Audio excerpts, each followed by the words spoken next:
Hi viewers, welcome to my kitchen Banu Kaimanam. இன்றைக்கி சாஃப்டான ஒரு லேயர் சப்பாத்தி கூட ரொம்ப டிஃப்ரெண்ட்டாக பிகினர்ஸ் கூட ரொம்ப சுலபமாக செய்யலாம். குக்கரில் வழக்கமாக அரைக்கிற மசாலா சாமான்கள்லாம் இல்லாமல் ஒரு வித்தியாசமான முறையில் இன்றைக்கி நான் செஞ்சுருக்கேன். சப்பாத்திக்கு ஒரு கலக்கலான சைட் டிஷ் கண்டிப்பாக செஞ்சு பாருங்கள்.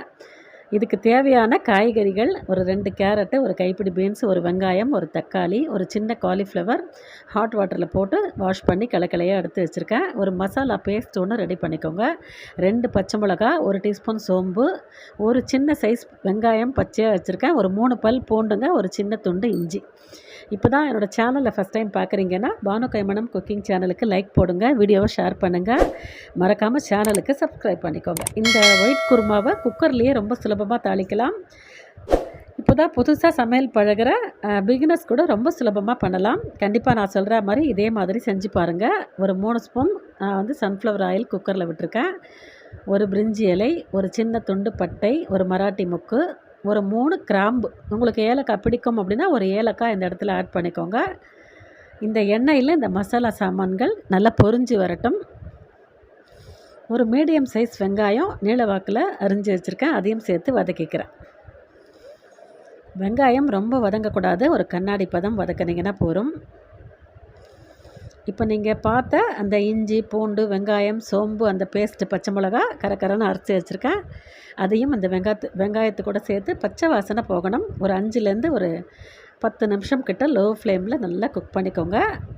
கண்டிப்பாக இந்த இஞ்சி பூண்டு பேஸ்ட்டு சேர்த்தோன்னே அடுப்பை குறைச்சி வச்சுருங்க, அப்போ தான் அடி பிடிக்காமல் இருக்கும். நல்லா பச்சை வாசனை போகணும், நல்லா வதக்கி விட்டுக்கோங்க. அதுக்கப்புறம் ஒரு மீடியம் சைஸ் காலிஃப்ளவர் ஹாட் வாட்டரில் போட்டு க்ளீன் பண்ணி கலக்கலையாக உடச்சி வச்சுருக்கேன், அதையும் சேர்த்துக்கிறேன். இதுக்கு வந்து சில்லி பவுட்ரு, எந்த விதமான கரம் மசாலா பவுட்ரு எதுவுமே கிடையாதுங்க. அதே மாதிரி தேங்காய் கூட எப்போவுமே எல்லோரும் முந்திரி வைப்பாங்க, நான் எப்போவுமே பாதாம் பருப்பு தான் வைப்பேன்.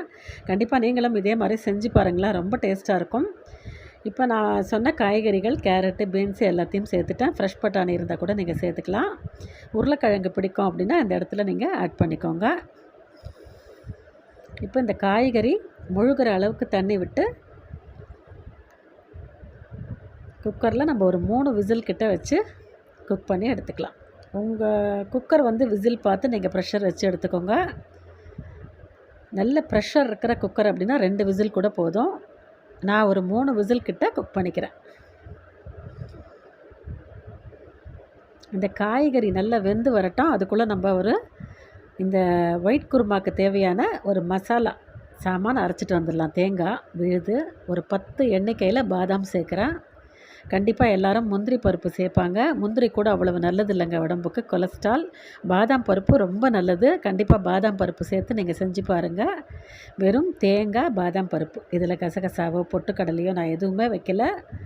குக்கர் எனக்கு 3 விசில் வந்துருச்சுங்க, நான் ஆஃப் பண்ணிட்டேன். இந்த தேங்காயும் நம்ம பேஸ்ட் அரைச்சி எடுத்துன்னு வந்தாச்சு.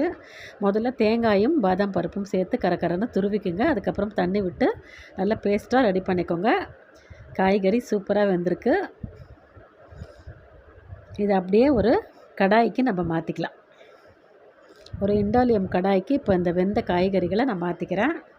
தக்காளி நறுக்கி வச்சுருக்கேன். இதை நான் எப்போ சேர்க்குறேன் அப்படின்னு ஸ்கிப் பண்ணாமல் பொறுமையாக பாருங்கள். இதே மாதிரி செஞ்சிங்க அப்படின்னா டேஸ்ட்டு கொஞ்சம் கூட டிஃபர் ஆகாமல் உங்களுக்கும் இதே மாதிரி வரும்.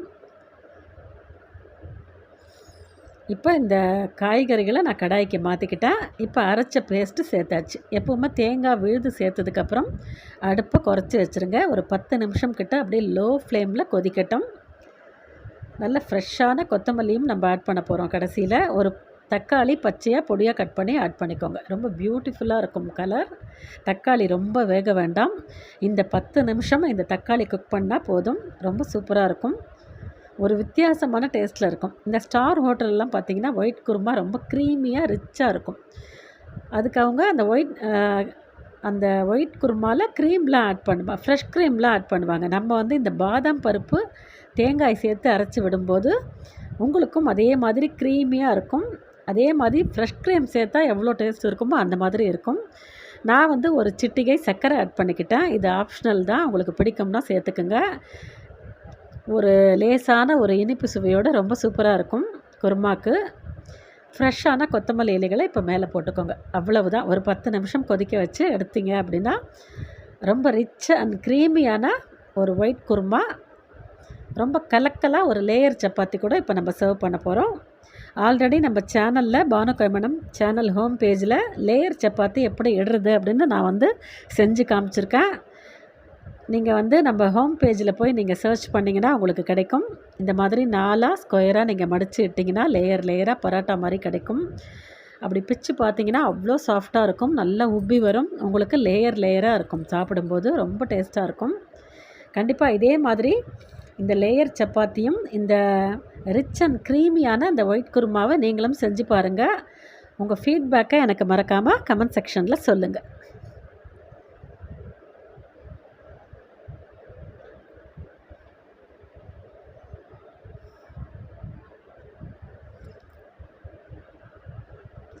ரொம்ப எம்மியாக ஒரு ஒயிட் குருமாவோட ஒரு லேயர் சப்பாத்தி கண்டிப்பாக செஞ்சு பாருங்கள். நம்ம பானு கைமணம் குக்கிங் சேனலில் இப்போ தான் நீங்கள் ஃபஸ்ட் டைம் பார்க்குறீங்கன்னா சேனலுக்கு லைக் போடுங்க, வீடியோவை ஷேர் பண்ணுங்கள், மறக்காமல் சேனலுக்கு சப்ஸ்கிரைப் பண்ணிக்கோங்க.